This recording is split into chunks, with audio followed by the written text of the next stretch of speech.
এই হচ্ছে AGT live 24/7। ये है AGT Live 24/7। This is AGT Live 24/7।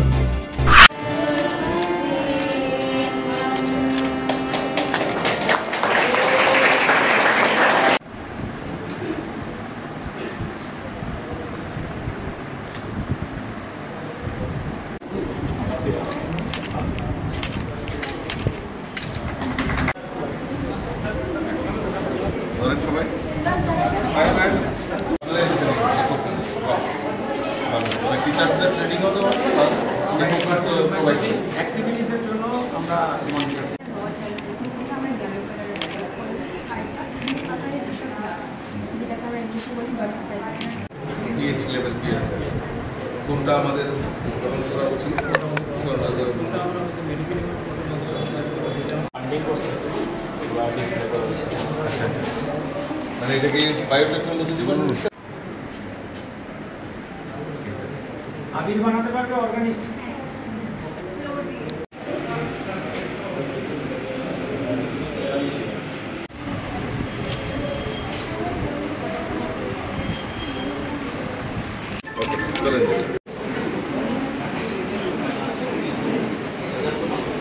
পড়াশোনার বেশি মনোযোগ দেয় এটার বিষয় না নাকি এরকম বলে থ্যাংক ইউ। আমাদের 2024-25 সালে রাজ্য সরকারের যে বায়োটেকনোলজি কাউন্সিল তাদের সহায়তায় বিদ্যালয়ে ডিএনএ ক্লাব প্রতিষ্ঠিত হয়। আমি এই যে সবুজ ত্রিপুরাকে আরো বেশি সবুজতর করে তোলার লক্ষ্যে আমাদের যে জৈব বৈচিত্র্য রয়েছে তাকে আরো বেশি বৈচিত্র্যময় করে তোলার জন্য এবং তাকে স্থায়ীভাবে রক্ষা করার জন্য ওনাদের যে প্রয়াস, আমাদের বায়োটেকনোলজি কাউন্সিলের যে প্রয়াস, সেই প্রয়াসকে স্বাগত জানাচ্ছি।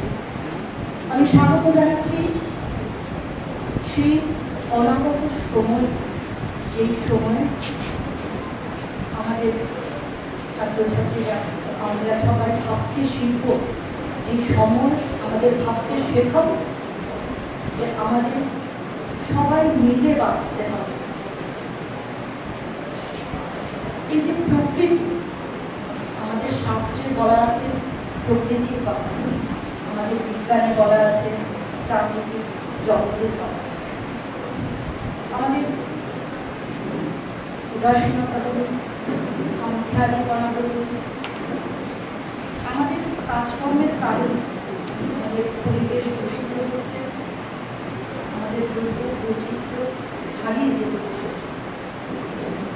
সেই জায়গায় দাঁড়িয়ে আমাদের কাজ করতে হবে। আমাদের রাজ্য সরকার তথা বায়োটেকনোলজি কাউন্সিল সেই জায়গায় দাঁড়িয়ে কাজ করছে এবং আমরা অত্যন্ত সৌভাগ্যবান যে ত্রিপুরা রাজ্যে 450 মতো দ্বাদশ শ্রেণী বিদ্যালয় আছে। এর মধ্যে আমরা 222টি স্কুলের ডিএনএ ক্লাব রয়েছে, এর মধ্যে আমরাও অন্তর্ভুক্ত হয়েছি। বায়োটেকনোলজি কাউন্সিল আমাদেরকে এই ডিএনএ ক্লাব চালিয়ে যাওয়ার জন্য 1,25,000 টাকা দিয়েছে। নানা ধরনের অ্যাপারেটাস কেনার জন্য এবং তাদের নির্দেশিত নানা ধরনের পরীক্ষা নিরীক্ষা সম্পাদনের জন্য।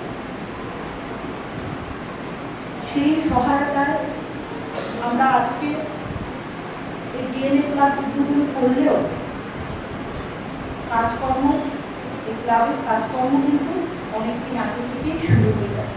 আপনাদেরকে পড়ান, আপনারা স্টুডেন্টকে ভালো একটা মার্কেবল জায়গায় নিয়ে যাওয়ার জন্য সবসময় একটা কম্পিটিশন আপনাদের মধ্যে থাকে যে আরে আমার স্টুডেন্ট একটা জায়গাতে পৌঁছাতে হবে, তার জন্য আপনারা অক্লান্ত পরিশ্রম করেন। তো তার পাশাপাশি এই পরিবেশ এবং এই যে পরিবেশটা আমার পরিবেশ, এই সচেতনতাটা আমাদের স্টুডেন্টের মধ্যে আমাদের সেটা করতে হবে।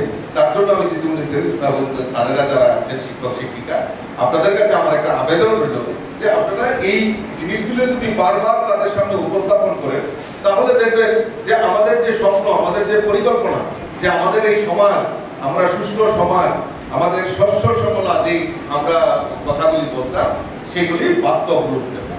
তো আমি আমার আলোচনা বেশি আর দীর্ঘায়িত করছি না। আমি আবারও এই যারা ছাত্রছাত্রী তাদের কাছে আবেদন রাখি যে পুঁথিগত শিক্ষায় শিক্ষিত হতে হবে। আর এই পরিবেশটা আমার, এই সমাজটা আমার, এই বিদ্যালয়টা আমার। আরেকটা জিনিস দেখবে যে শিক্ষা এবং গুরুর মধ্যে এখন একটা বেশ ডিফারেন্স আমরা পরিলক্ষিত করছি। আমিও এজ এ গার্জেন, তো অনেক সময় কি হয় যে আমরা এই শিক্ষা এবং শিক্ষার প্রতিষ্ঠান সম্পর্কে আমাদের ছাত্রছাত্রীদের একটা অনীহার জায়গায় পৌঁছে গেছে, কমার্শিয়াল যেন কিরকম একটা ভাব হয়ে গেছে, এটা পরিলক্ষিত করছি। আমি বলবো যে আমরা দিনের 24 ঘন্টা, সকাল থেকে পরের দিন সকাল অবধি আমরা 24 ঘন্টা, তার একটা মেজর পোরশন আমরা বিদ্যালয়ে আমরা আসি। আমরা দেখবে সকালবেলা ঘুম থেকে উঠে আমাদের পরিবারের যারা গার্জেনরা রয়েছেন, তারা হাত মুখ ধুয়ে প্রথমে ঠাকুর প্রণাম করেন। আমরাও করি, আমরাও সূর্য প্রণাম করি, ঠাকুরকে প্রণাম করি। আমরাও যখন মন্দিরে যাই হাত পা ধুয়ে স্নান টান করে নতুন জামা কাপড় আমরা শুদ্ধতা অবলম্বন করি। ঠিক এইরকম ছাত্রছাত্রীদের ক্ষেত্রেও এই বিদ্যালয় হলো মন্দির। আর বিদ্যালয়ে যারা আমাদেরকে পড়াশোনা করান, আমাদের গার্জেন, তারা হলো আমাদের শিক্ষাগুরু। অর্থাৎ এই মন্দির এবং শিক্ষাগুরুর যে পবিত্রতা, সেটা আমাদের রক্ষা করতে হবে।